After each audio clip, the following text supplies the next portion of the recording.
In this video lecture, we are going to look at the minimum or the lowest number.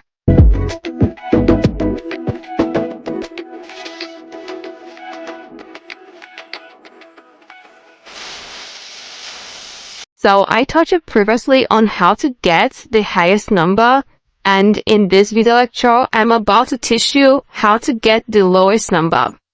So you should remember we have discussed about functions and we learned about minimum and maximum functions in Python. So I've left this code just exactly the way it is because there is no need repeating something several times when we are still going to meet exactly the same thing.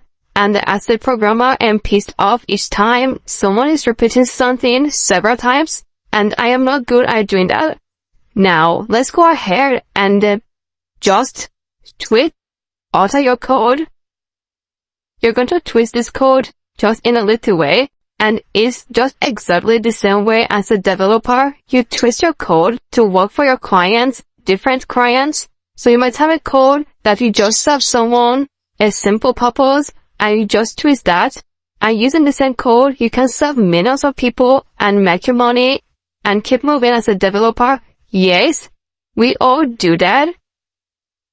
Alright, so what if I come over here and say, if A is less than, and change all these to less than, that automatically makes these to be the lowest, and I'm going to change the test as well. So, this is the lowest number. This is the lowest number. Copy this and repress this and repress this and come over here and change that. Then what you need to do is change this maximum to minimum. Okay, because we have maximum function and minimum function, and we pass value of A, B, C into this minimum function. And just in the same way we did for maximum, now let's go ahead and run this code and let's check it out.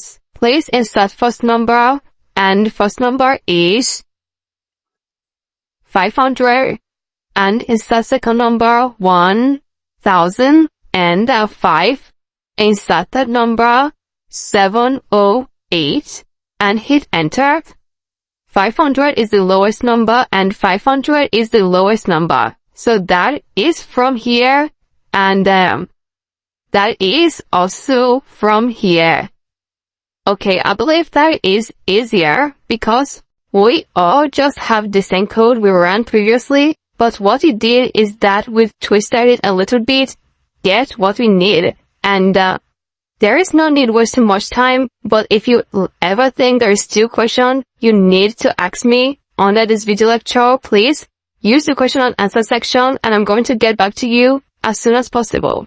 Thank you so much, and I'm going to see you in the next video lecture.